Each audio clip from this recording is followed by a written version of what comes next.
não parar, não precipitar e não retroceder. Então dizer para esse cara, sabe quando nós vamos parar? Nunca. Nunca na sua porca vida. Né?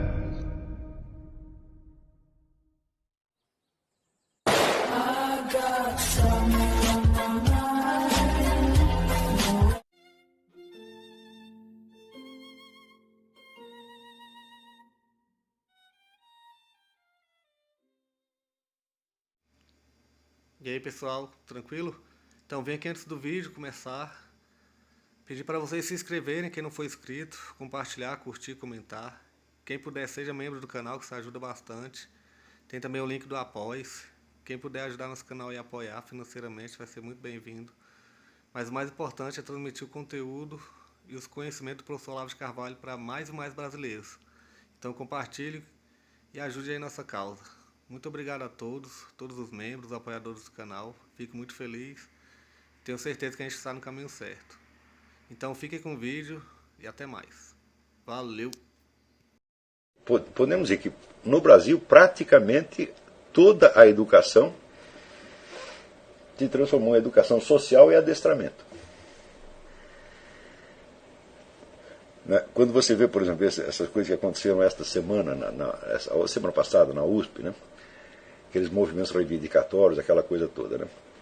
Em nenhum momento, mas em nenhum momento aparece na cabeça daquelas pessoas a ideia de que aquilo é uma universidade pública e, portanto, tudo que eles estão recebendo, eles não estão pagando nada. É tudo de graça. E tudo que é de graça foi extraído dos impostos pagos não por moleques, mas por pessoas de 40, de 50 anos que estão trabalhando, que vão desde a classe média até o operariado. Está todo mundo ali pagando imposto. Você não compra nada, você não compra um maço de cigarro sem pagar imposto. Você não compra um saco de feijão sem pagar imposto. Então, todo mundo está pagando imposto, menos aqueles camaradas. Eles só estão recebendo, quer dizer, eles não estão fazendo nada pela sociedade, eles estão recebendo tudo e de graça. E, na hora em que o sujeito sente que ele tem direito a reivindicar, ele já se transformou num bandido automaticamente. Ele não tem direito a reivindicar nada, nada, nada, nada. Quem está recebendo de graça tem que calar a boca e fazer o que lhe mandam. Tá certo? Quem tem o direito de reivindicar é quem está trabalhando, é quem está produzindo. Por exemplo, o cidadão que paga 40% de imposto, ele tem todo o direito de fazer uma greve, de parar, de xingar o governador do estado, de xingar o ministro, etc, etc. Tem todo o direito. Agora, molecada que está recebendo tudo de graça, tá certo? E que não contribui nem com imposto e nem com trabalho, que é um absurdo que a pessoa se sinta, né, habilitada a reivindicar. Não é isso? Por quê? É uma coisa muito, vamos dizer, a famosa regra áurea da convivência humana, que é o segundo mandamento, ama teu próximo como a ti mesmo, que significa que você deve dar ao outro o mesmo tratamento que você deseja receber. Então, naturalmente, aquele que está sendo beneficiado com ensino gratuito, tá certo? E às vezes moradia gratuita, não sei o que mais gratuita, assistência médica gratuita, etc, etc. Ele deveria pensar: como eu posso reivindicar mais do que eu poderia dar? Não faz sentido isso. Isso é um insulto às pessoas pobres que estão trabalhando para me manter aqui. Tá certo? Quer dizer que, veja, um operário de fábrica, um trabalhador qualquer que faz uma greve ou que faz um movimento, ele está reivindicando em nome daquilo que ele deu. Quer dizer, olha, eu trabalhei aqui, fiz isso, mais aquilo, mais aquilo, mais aquilo, e o que eu estou recebendo em troca é injusto. Agora, o estudante que não deu absolutamente nada, que está recebendo tudo, quer dizer, como é que essas pessoas não percebem a sua verdadeira situação social? É simples, porque a própria circunstância social na qual eles vivem os ensina a encará-la não com o espírito de conhecimento e de objetividade científica, mas com o espírito de adestramento para certas atividades reivindicatórias, políticas, revolucionárias, etc, etc, etc. Isso quer dizer que o sujeito não sabe onde está, ele não sabe o que está fazendo, ele só sabe aquilo que os seus colegas e os seus gurus acham que ele deve fazer. E instilam nele a revolta e o ódio contra aqueles que não fazem. Quer dizer, isso aí é adestramento de macaco, evidentemente, né? E, curiosamente, embora este tipo de atitude induza o indivíduo ao servilismo grupal mais extremo, ao ponto de ele sentir que quem não pertence ao seu grupo não presta, é um fascista, etc, etc.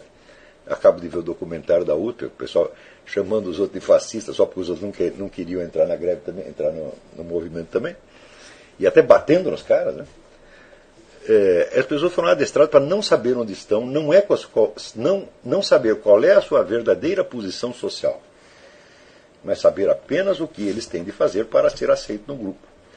Embora essa educação, concebida assim, seja extremamente autoritária, ter o máximo do autoritarismo possível, quer dizer, onde tentar compreender a realidade é proibido e a única coisa permitida é comportar-se do jeito que se espera que você comporte, as pessoas acreditam que, ao contrário, que elas estão lutando pela liberdade. Quer dizer, quando chega nesse ponto, você vê, bom, está tudo perdido. As pessoas estão intelectualmente se transformarem em lixo e dali nunca vai sair nada. Para um sujeito desse, um dia começar a raciocinar, né? Eles falam tanto em pensamento crítico, análise crítica, etc, mas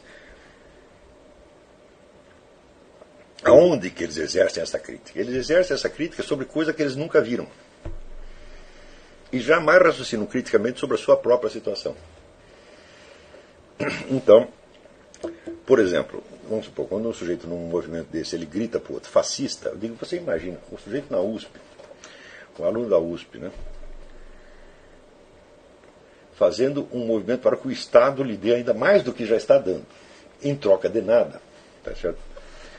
E que ele vê o outro lá estudando e chama o outro de fascista, eu digo, ele está imaginando, ele está se imaginando que está lá um governo nazi-fascista, um Mussolini, um Hitler, que ele heroicamente é um membro da resistência. Você está entendendo? Então, é claro que é uma imaginação totalmente deslocada da situação real. Não é isso? Então, e se entra, por exemplo, a polícia lá, 1 minuto por eles estão fazendo quebra-quebra, entra a polícia para parar, aí é que eles são confirmados na sua loucura. Diz, está vendo? São as tropas fascistas vindo aqui para nos esmagar. Então, as pessoas passam a vida num sistema mitológico, né? Totalmente deslocado da realidade, e aprendem a jamais perceber o que elas mesmas estão fazendo. Quer dizer, quando você não tem ideia de si próprio como agente produtor da situação, então você está totalmente alienado.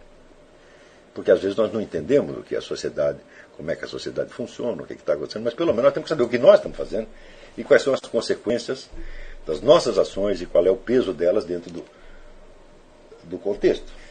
Então, a situação verdadeira é de filhinhos de papai e mamãe que estão recebendo tudo de graça em troca de absolutamente nada e que estão revoltadíssimos com o papai, com a mamãe, com a sociedade, com o maldito capitalismo, com o governo que lhes deu tudo, etc, etc. Essa é a situação real. Tá certo? Então, agora, na cabeça deles, eles são o proletariado, não é isso? Em luta contra a opressão fascista. Então é claro que estão vivendo num teatrinho imaginário e vão passar a vida assim. E desse teatrinho imaginário vai sair todo um conjunto de mecanismos de linguagem, um conjunto de associações de ideias, um conjunto de metáforas, uma retórica inteira que os vai manter dentro desse mundo ilusório, dessa segunda realidade, pelo resto da sua vida. Alguns chegam a 60, 70 anos e ainda estão metidos nisso. Não é isso? Por exemplo, eu vejo quando eu escrevo alguma coisa contra um sujeito, você pega, por exemplo, quando houve aquele problema meu com o Quartinho de Moraes, né, que ele disse que ele tinha sido condenado por um crime de homicídio. Então eu disse que ele era um homicida condenado, e daí ele ficou bravo. Né, quer dizer, eu me limitei a reproduzir o que ele disse, e daí ele disse que eu sou um caluniador fascista, um perseguidor fascista. Eu digo, ora, houve ali uma manifestação de quase 2.000 professores da USP, todos indignados, né, quer dizer, organizações inteiras reunidas para defender o Quartinho de Moraes, e eu sozinho do outro lado, e eles acham que eu sou um opressor fascista, eu estou oprimindo toda essa gente. Fala, bom, isso aí é uma fantasia psicótica, né, tão óbvia, Quer dizer, como poderia eu oprimi-los? Né? Eu tenho uma organização do meu lado, eu tenho as tropas policiais, eu tenho o Estado, o aparelho do Estado, eu tenho nada, eles é que tem tudo. Então, um sujeito falando alguma coisinha contra um deles se torna automaticamente um opressor fascista e eles heroicamente se reúnem. Ó.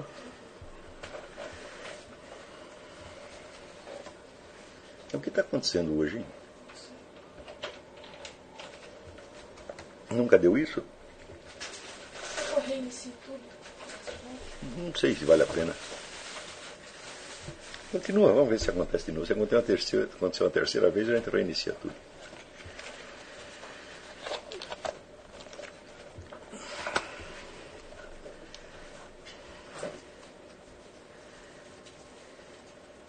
Quando para, aparece essa figurinha aí.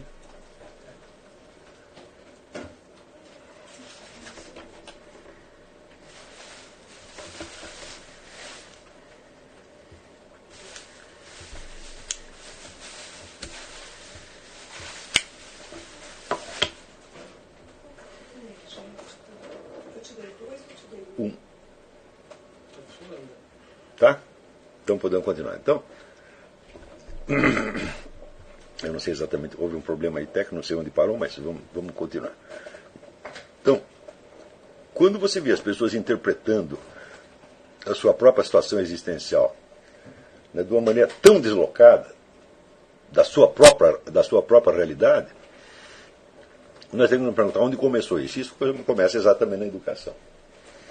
No momento em que o que deveria ser educação intelectual se transforma somente em educação disciplinar, quer dizer, o indivíduo está acostumado, né, a raciocinar não de acordo com os cânones do conhecimento, mas com os cânones de uma conduta socialmente aprovada, tá certo? Ele daí para dentro ele sempre vai pensar não para conhecer, mas para adequar-se ao que os outros esperam que ele faça. Ele vai usar o pensamento, o conhecimento, a imitação de conhecimento, como um meio de obter a aprovação, o amor, os bons sentimentos, os bons favores do seu grupo de referência. Ou seja, todo o seu pensamento adquire uma estrutura mentirosa. E se ele continuar fazendo a mesma coisa, e se ele se adequar bem a isso, ele pode até se transformar em um professor universitário. Isso, presta atenção, todos os professores das ciências, filosofia e ciências humanas da USP que eu conheço, todos raciocinam assim. Eles só querem mostrar que eles são bons meninos para com o grupo que os aprova. Eles não têm nenhum interesse por conhecer nada.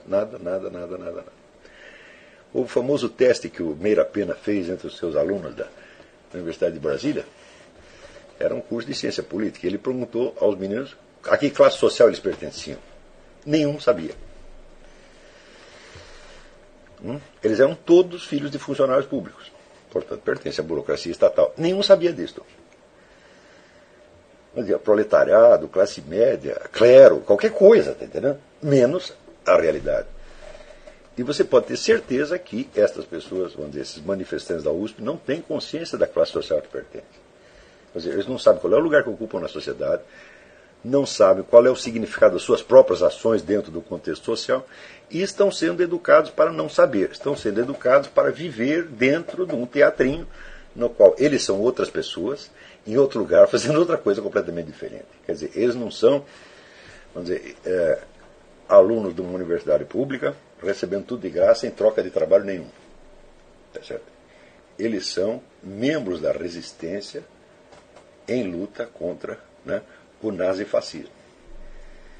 É claro que é uma ficção, é claro que é uma fantasia. Tá certo? E esta fantasia, quando passa de certo ponto, é totalmente psicótica. Então, eu creio que eu li aqui para vocês aquele trabalho que eu fiz sobre o ensaio do Vladimir Safatli, onde nós vemos que um membro da classe publicitária, quer dizer, um estudioso profissional de publicidade, ele não sabe o que ele está fazendo. Quer dizer, ele atribui as suas próprias ações a uma entidade abstrata, genérica, chamada o mercado. Eu digo, mas quem fez isso não foi o mercado, foi você. Né? Então, quando você chega a este ponto, ele já está na alienação total. Você não pode mais nem falar de paralaxe cognitiva. Tá certo? Aí já é inversão de sujeito-objeto em nível psicótico. Tá certo? E como isso se transformou na norma, e isto é o que se chama de vida intelectual no Brasil, e evidentemente não é isso que vocês querem fazer, então significa que tanto a sua educação moral, quanto a sua educação social, quanto a sua educação intelectual, da qual nós vamos falar daqui a pouco, primeiro, elas não podem seguir os mesmos cânones que já estão estabelecidos, nós vamos ter que inventar tudo de novo. Segundo, dentro deste mesmo curso, nós vamos ter que tratar não da sua educação intelectual, mas das três ao mesmo tempo. Ou seja, você vai ter que fazer um exame retroativo da formação moral que você recebeu, da educação social que lhe foi inculcada, tá certo? E, portanto, da identidade social que você acha que você tem, tá certo? E terceiro, vamos ter que entrar na educação intelectual propriamente dita, tudo isso para que você desempenhe no futuro uma função social que é atualmente inexistente. Veja que não existe no Brasil uma categoria de intelectuais que estão tentando analisar a realidade, compreendê-la, tá certo? E esclarecê-la de algum modo. Isso simplesmente não existe mais. Você tem apenas pessoas tentando mostrar bom mocismo para o seu grupo de referência, tá certo? E tentando demonizar a aparência de um adversário frequentemente inexistente, totalmente imaginário. Tá certo? Então, como o nosso objetivo não é entrar dentro desta pantomima, mas justamente estourá-la, nós vamos ter que criar novos papéis sociais, tá certo? Ligados ao exercício efetivo da vida intelectual. Como esse exercício efetivo não existe no Brasil, e esta é uma situação específica do Brasil que não se repete nem mesmo aqui, você vê que aqui, até mesmo, quando você pega os professores ativistas da universidade, tá certo? Eles têm alguma noção do que é a vida intelectual, porque eles já tiveram isso desde o ensino secundário. Eles sabem o que é estudar, eles sabem o que é busca da verdade, etc, etc. Tanto que, entre essas pessoas aqui nos Estados Unidos, você vê um número muito maior, vamos dizer, de enganos bem intencionados do que no Brasil. São pessoas que efetivamente erraram no seu diagnóstico da realidade. Tá certo? Mas eu garanto para você que se você pegar, em geral, esses esquerdistas que tem por aqui, eles aceitam conversar com você, aceitam discutir, e se você provar o seu ponto, eles são, em geral, eles cedem. Tá certo? Não que vão ceder no todo, não que vão mudar, mas naquele ponto que está discutindo, eles cedem. Isso eu já testemunhei várias vezes. E no Brasil, não. No Brasil, o pessoal que representa a classe intelectual, se você pegar as Marilenas Chauís, os Janotes, os Safatris, os Emir Sader, etc, etc, esse pessoal vive não só na mentira efetiva, mas na mentira existencial total, total, total. Eles estão mentindo para eles mesmos, eles não sabem o que eles são, tá certo? E não querem saber. E toda a sua vida é um jogo de esconde-esconde para que não percebam o que estão fazendo. Né? Isso é uma coisa tão deprimente, tão horrível, tá certo? Que nós temos que examinar esse fenômeno com um certo cuidado, com uma certa prudência. Existe uma dose uma dose máxima de exposição a esse fenômeno, além da qual ele começa vamos dizer, a exercer um efeito entorpecente, venenoso, tá certo? E possivelmente letal para a sua inteligência. Eu, em outras épocas, eu tive mais resistência para ler esse tipo de coisa. O que eu li de besteira na minha vida, eu acho que eu sou recordista.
Chegamos a mais um final de uma aula, de um vídeo. Espero que tenham gostado. Quem não se inscreveu ainda, se inscreva, compartilhe, comente. Ajude o nosso canal, apoie, seja membro. E ajude o nosso canal a chegar a cada dia a mais brasileiros que precisam muito do conhecimento do professor Olavo de Carvalho. Então é isso aí, fique com Deus, até o próximo. Valeu! Então é isso aí, pessoal. Que é o nosso canal. Que são alguns livros que eu já li. A maioria foi doação, mas alguns eu adquiri, professor Olavo de Carvalho. Alguns livros se perderam aí que eu emprestei. Professor Alexandre Costa. A Bíblia Sagrada. 10 lições sobre Karl Marx. Indico a não ler esse livro, que é muito ruim mesmo. Alguns pensadores aqui que realmente, como o professor Olavo de Carvalho disse, não são pensadores. Valeu, tamo junto aí. Apoie nosso canal, seja membro.